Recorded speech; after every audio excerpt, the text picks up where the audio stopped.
आशा करते हैं कि उनकी मनोकामनाओं की पूर्ति हमारा भगवान करें। लेकिन विचार कीजिए कि 5 प्रकार के जो भक्तों का वर्णन रामचरितमानस में किया गया है, उन 5 ही प्रकार के भक्तों को नाम का ही सहारा होता है। नाम का ही जप करके वे अपने मनोकामनाओं की पूर्ति करा पाते हैं। तो नाम की महिमा पर हमारा विचार कर रहे हैं। ये भजन का चौथा भाग संक्षेप में आज समाप्त किया और प्रसंग के 5वें भाग में आइए। जल्दी हमने हमारा 5वें भाग में संत बता रहे हैं कि भगवान को 2 भागों में बांटा जा सकता है। तो भगवान के 2 भाग, हाँ, एक भगवान का भाग है निर्गुण निराकार और दूसरा है सगुण साकार। निर्गुण निराकार ब्रह्म हम उसको कहते हैं, पहचान सगुण को पहचान, कण कण में छिपा है भगवान। जो भगवान हमारे आपके रोम रोम में छिपा है, जो कण कण में जो भगवान छिपा है, लेकिन हमको आपको दिखाई नहीं दे रहा है, हम उसको पहचान नहीं पा रहे हैं, तो वैसे भगवान को निर्गुण निराकार ब्रह्म बोला जाता है। तो भगवान का एक रूप हो गया निर्गुण निराकार, विचार करते हुए श्रवण करें। और दूसरा हो गया सगुण साकार, जिस भगवान को आप पहचान सकते हो कि ये राम जी हैं, ये कृष्ण जी हैं, ये हनुमान जी हैं, ये राधा जी हैं। वहां जिन भगवान को आप पहचान सकते हो एक खास वेशभूषा, एक खास बनावट से, उसको हम लोग कहते हैं सगुण साकार। तो यहाँ तुलसीदास जी ने भगवान को 2 भागों में बांटा, भगवान के 2 रूप बताए कि निर्गुण निराकार है, सगुण साकार, दोनों में कोई अंतर नहीं है। भगवान एक ही है, भगवान का टुकड़ा नहीं कर सकता। भक्तों की मनोभावनाओं के चलते और भगवान कभी कभी सगुण साकार रूप धारण कर लेते हैं। वास्तव में सगुण साकार और निर्गुण निराकार में कोई अंतर नहीं है। तो यहाँ प्रसंग के 5वें भाग में बता रहे हैं कि वो निर्गुण निराकार ब्रह्म हमारे आपके हृदय में बैठा है, जिसको हमारा आत्मा के नाम से जाना।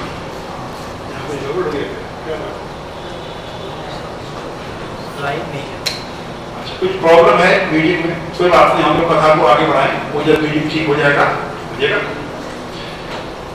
तो हर व्यक्ति के, हर प्राणी के हृदय में भगवान निर्गुण निराकार रूप से बैठा हुआ है, इसको हमारा आत्मा कहते हैं। और वो जब आत्मा निकल जाती है तो शरीर मृत हो जाता है। ये बात हमारा अपने बचपन से जानते आ रहे हैं। तो भैया आत्मा तो भगवान का रूप है, भगवान बैठा है हमारे आपके अंदर। तो भगवान के रहते और भगवान का टुकड़ा नहीं कह सकता। तुलसीदास जी कहते हैं कि भगवान अक्षत है, भगवान का टुकड़ा नहीं किया जा सकता। भगवान साबुत कण कण में विराजित है, हर आदमी के हृदय में विराजित है, लेकिन साबुत है, भगवान का टुकड़ा नहीं किया सकता। तो हमारे आपके हृदय में जब साक्षात भगवान की राजा है, तब तो हमारे जीवन में किसी भी प्रकार का दुख तकलीफ आना ही नहीं चाहिए, क्योंकि भगवान जो सारे ब्रह्मांड का जो मालिक है वो हमारे अंदर बैठा हुआ। यहाँ तुलसीदास जी कहते हैं कि इस तरह का भगवान हमारे आपके अंदर है, फिर भी सकल जीव जग दीन अस प्रभु हृदय, विचार करते हुए श्रवण करें, सबके हृदय में भगवान। अस प्रभु हृदय अछत अभिकारी, सकल जीव जग दीन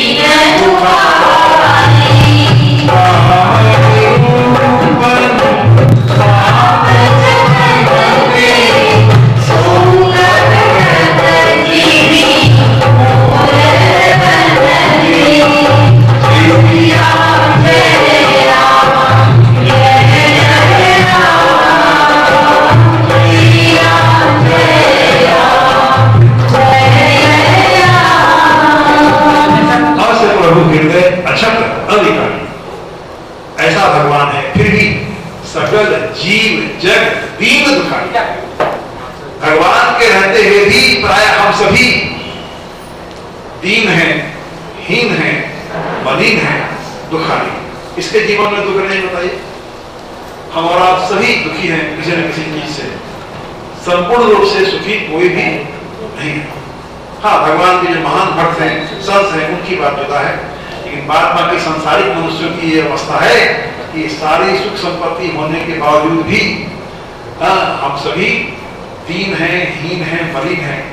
और हमारी दीनता, हमारी हीनता, हमारी मलिनता तब तक नहीं जाएगी जब तक कि हृदय में जो निर्गुण निराकार ब्रह्म बैठा है, जिसको आत्मा के रूप में हम और जानते हैं, जब तक उस हृदय रूपी निर्गुण निराकार ब्रह्म को हम अपनी साधना के बल पर, हम अपनी भक्ति के बल पर और खूब नाम का आश्रय लेकर के, नाम जप जप करके, जब तक उस निर्गुण निराकार को सगुण साकार में परिणत नहीं कर लेंगे, तब तक हमारी दीनता, हमारी हीनता, हमारी मलिनता, हमारा दुख दर्द दूर नहीं हो सकता। ये बात यहाँ कह रहे, नाम निरूपण नाम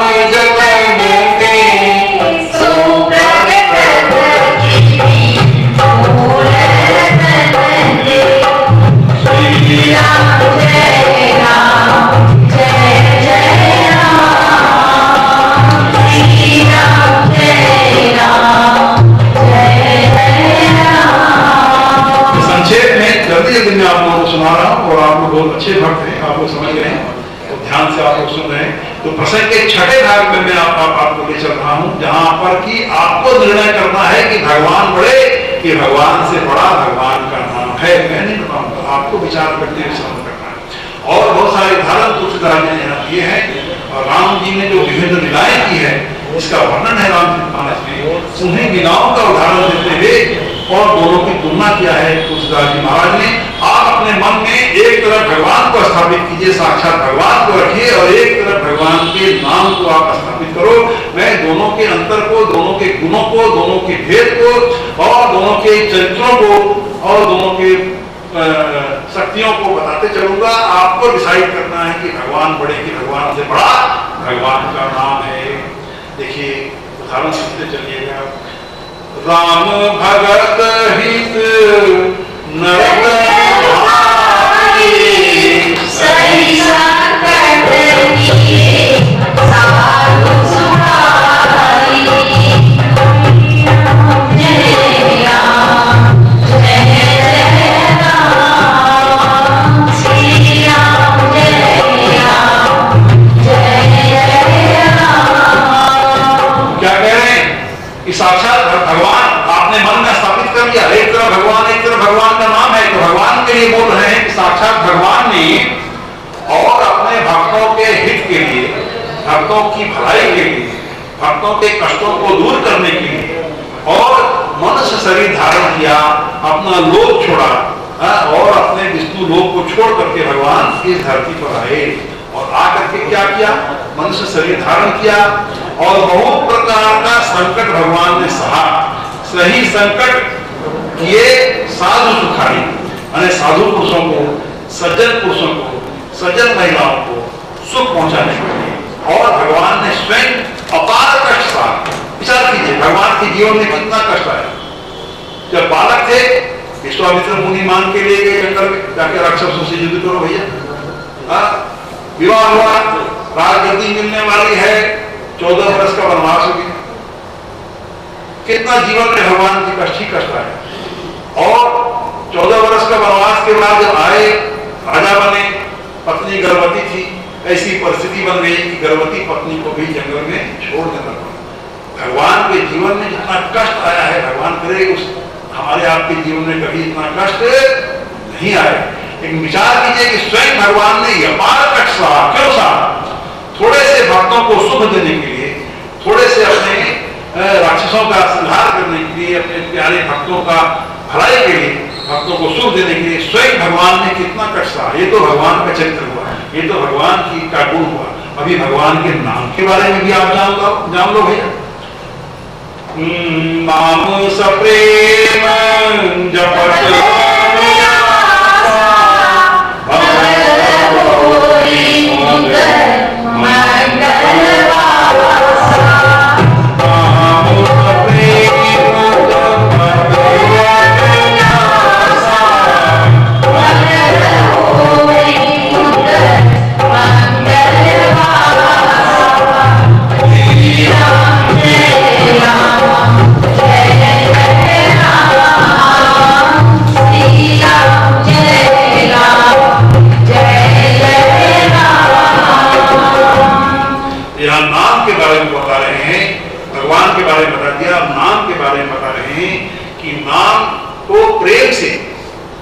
जो जपते हैं, जो भक्त लोग नाम का आश्रय लेते हैं, नाम को प्रेम से जपते रहते हैं, वैसे भक्त जो हैं वो तो आनंद के घर हो जाते हैं, आनंद के धाम हो जाते हैं, उनके जीवन में आनंद ही आनंद आ जाता है, मंगल ही मंगल हो जाता है, उनका कल्याण ही कल्याण। तो देखिए नाम की महिमा, एक तरफ भगवान खड़े हैं, एक तरफ भगवान का नाम है। आपने विचार किया, दोनों के अंतर बहुत सारे उदाहरण में जरूरत है आप लोगों के सामने रखने जा रहा हूं।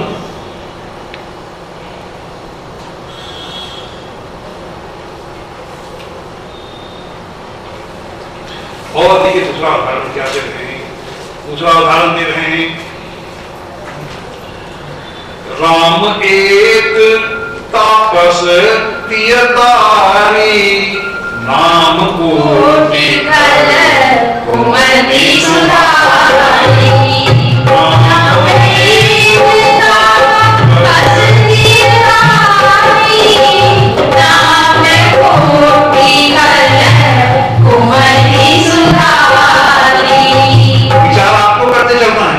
अंत में फैसला आपको करना है कि भगवान बड़े कि भगवान से बड़ा भगवान का नाम है।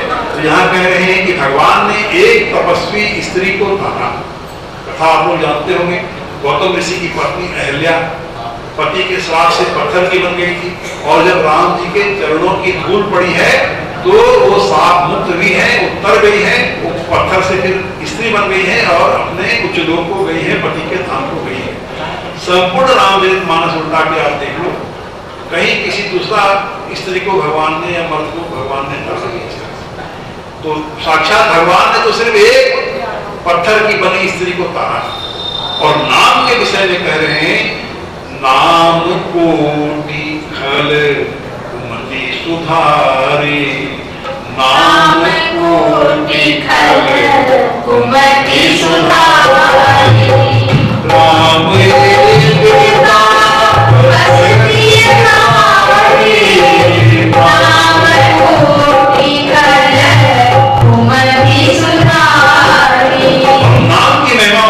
कहा जा रहा है कि नाम तो जो है करोड़ों खल माने दुष्ट, नाम ने करोड़ों दुष्टों की बुद्धि को सुधार दिया। एक दुष्ट तो वाल्मीकि जी का उदाहरण, इतने भयानक डाकू थे, सबका गला काट के माला बना के पहनते थे। हम लोग फूलों की माला पहनते थे, गला काट के माला पहनते थे, ऐसे भारी दुष्ट थे। तो नाम ने करोड़ों दुष्टों की मति को, बुद्धि को सुधार दिया, अच्छा कर दिया।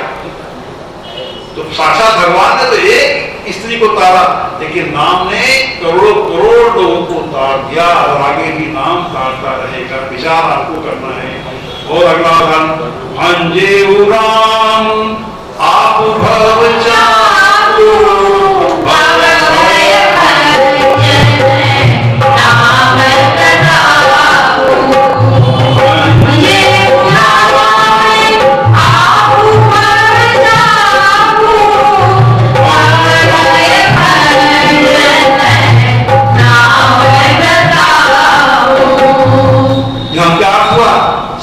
राम ने तो एक धनुष को तोड़ा है।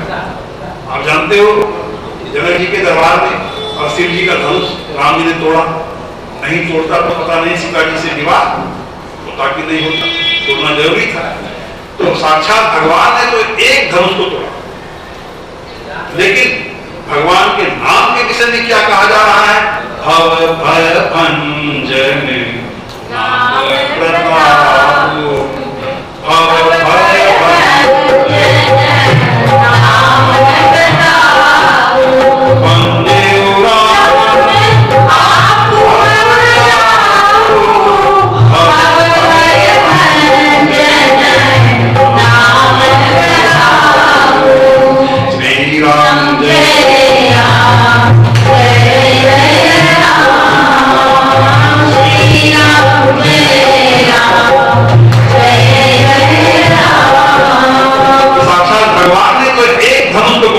लेकिन भगवान का जो नाम है वो हमारे अंदर नाना प्रकार के भय समाये हैं। देखिए हम इधर भी मनुष्य बैठे हैं, नाना प्रकार के भय से हमारा भयभीत रहते हैं। कई तरह के भय हमको आपको जकड़े रहते हैं। कभी मरणों तक हमारा अंदर का भय दूर नहीं होता, लेकिन जो नाम का आश्रय लिए होते हैं, जो भगवान के जो भक्त हैं, जो भगवान का नाम जपते रहते हैं, तो नाम के प्रताप से, नाम की महिमा से नाम जो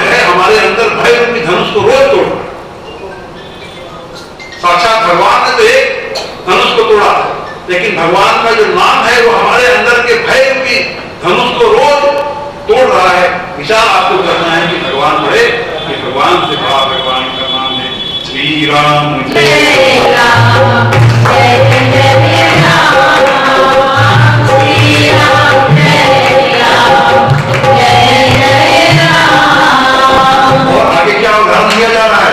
राम सुकंठ विभीषण दो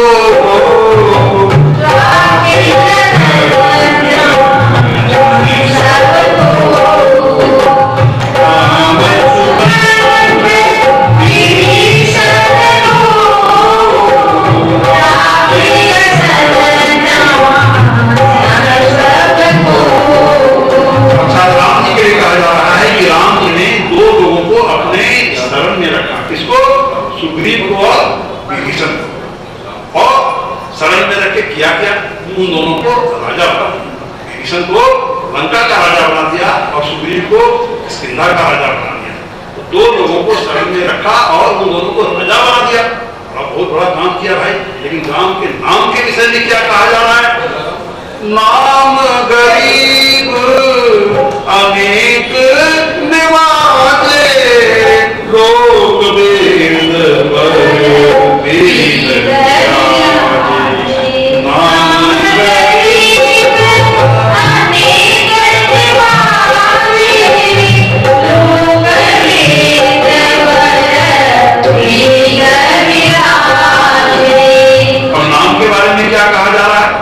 साक्षात भगवान ने तो दो लोगों को शरण में रखा, राजा बना दिया, बहुत अच्छी बात है। लेकिन नाम के विषय में कहा जा रहा है कि नाम गरीब अनेक निवाजे। हमारे आपके जैसे साधारण मनुष्य हैं, हमारे जैसे साधारण पापी वंश जो है, ऐसे लोगों को, ऐसे गरीब लोगों को, ऐसे करोड़ों गरीब लोगों को नाम ने निवास दिया है, उनका कल्याण किया है, उनका उद्धार किया है। और ये बात वेद पुराण उपनिषद आदि में और संसार में व्याप्त है कि भगवान का नाम जिन लोगों ने लिया उनका कल्याण हुआ, उनका उद्धार हुआ, उनके लिए विमान आया। तो साक्षात भगवान ने दो लोगों को अपने शरण में रख करके राजा बनाया। अच्छा विचार कीजिए, सुग्रीव और विभीषण इन दोनों ने भगवान की तो बड़ी सहायता की थी। अपने लाखों सेना को साथ लेकर के, अपने प्राणों को हथेली पर रख करके और अपनी जान पर खेल करके राम जी की सहायता की। और कितने लोग मारे गए और उन लोगों को राम ने राजा बना ही दिया। तो इसमें कौन सी बड़ी बात है? लेकिन राम का नाम जो है वो हमारे जैसे साधारण मनुष्यों को तार रहा है, हमारे आपके जैसे साधारण मनुष्यों का कल्याण कर रहा है, हमारे आपके जैसे साधारण मनुष्यों के जीवन में आनंद भर रहा है। तो आपको विचार करना है कि भाई भगवान बड़े, ये भगवान से बड़ा भगवान का नाम, ये विचार आपको करना है। देखिए अगला उदाहरण क्या दे रहे हैं? राम भाव कपे कटक बटोरा से तुम्हें कुशल किया होरा।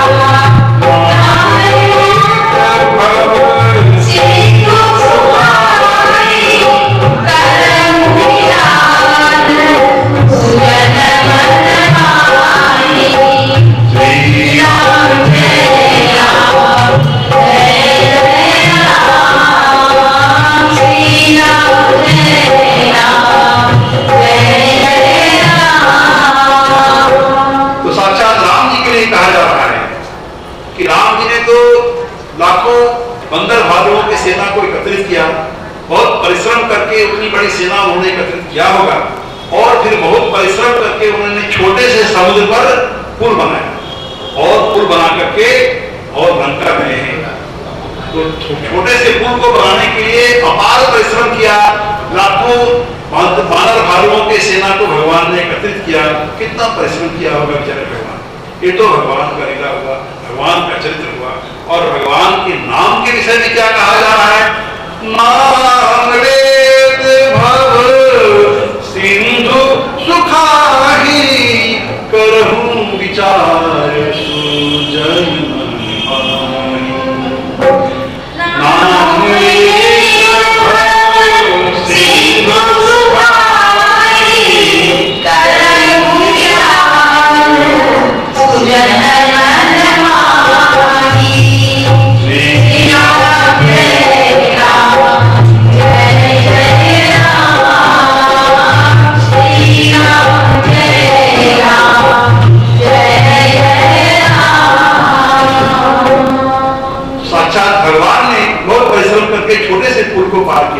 लेकिन तुलसीदास जी कहते हैं कि जो राम का नाम जपते रहते हैं, जो भगवान का मंत्र जाप करते हैं, जो भगवान के भक्त हैं, वैसे लोगों के लिए तो संसार रूपी सागर सूख जाता है।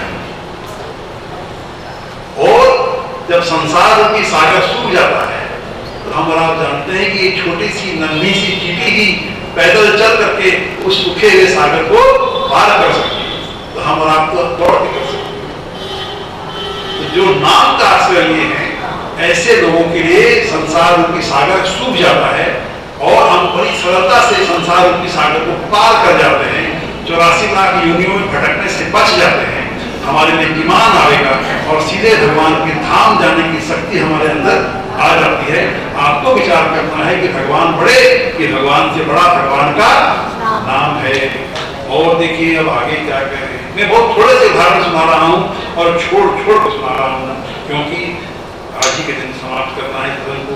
इस तरह से अनेकों उदाहरण देकर के और भगवान को तुलना किया है नाम से। एक तरफ आपने भगवान को रखा, एक तरफ भगवान के नाम को रखा, और आपने विचार कर लिया कि भगवान बड़े, कि भगवान से बड़ा भगवान का नाम। और ये वक्ता को पहले ही बता दिया गया है कि वक्ता न बोले, ये जो बुद्धिमान श्रोता बैठे हैं उनको निर्णय करना है कि भगवान बड़े, कि भगवान से बड़ा भगवान का नाम। आइए प्रसंग के 7वें भाग में हम चले। अब देखिए यहाँ ये बताया जा रहा है, ठीक है, नाम की जब इतनी महिमा बताई जा रही है तो ये भी जरा बता दो कि नाम जपने से अभी तक किसको क्या मिला।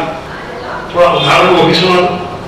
तो सबसे पहला उदाहरण यहाँ शिव जी महाराज का है, क्योंकि मैंने पहले ही कहा कि शिव जी से बड़ा नाम का प्रेमी इस ब्रह्मांड में कोई भी नहीं है। शिव जी के लिए क्या कहा जा रहा है? नाम प्रसाद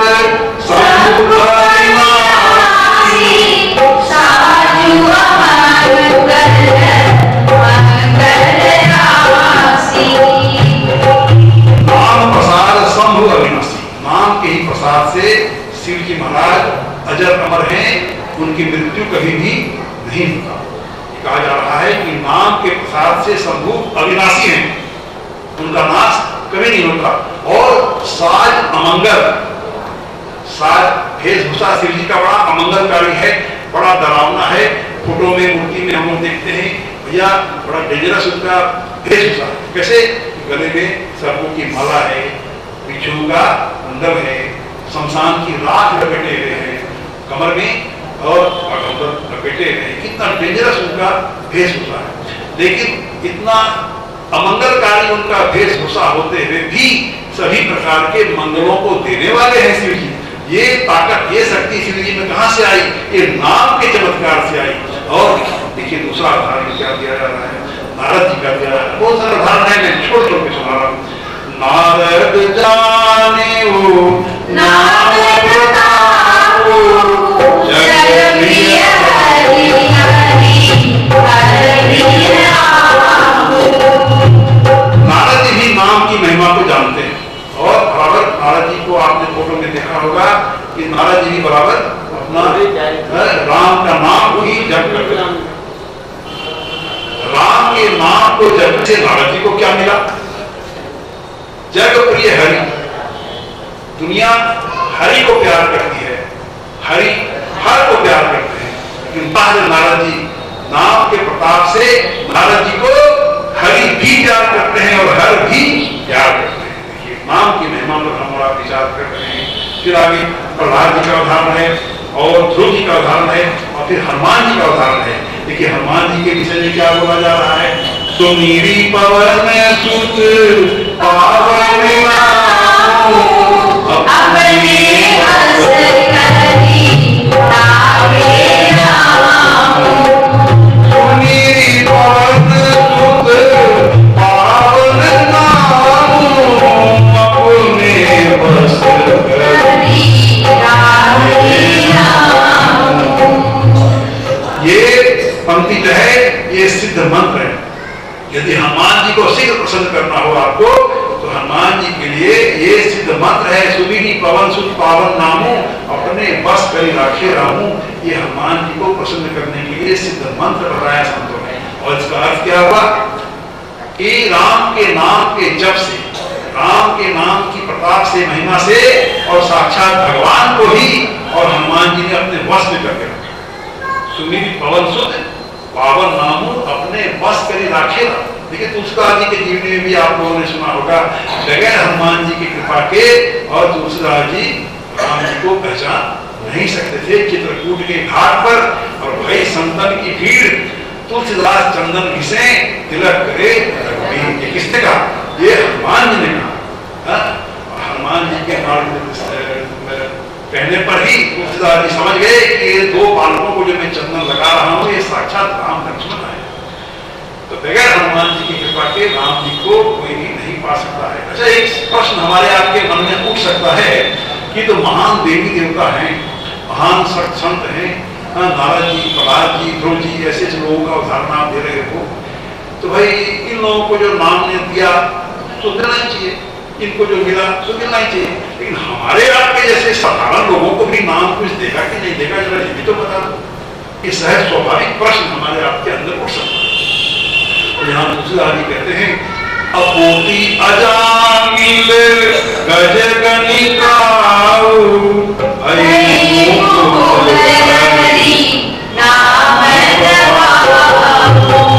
अब तो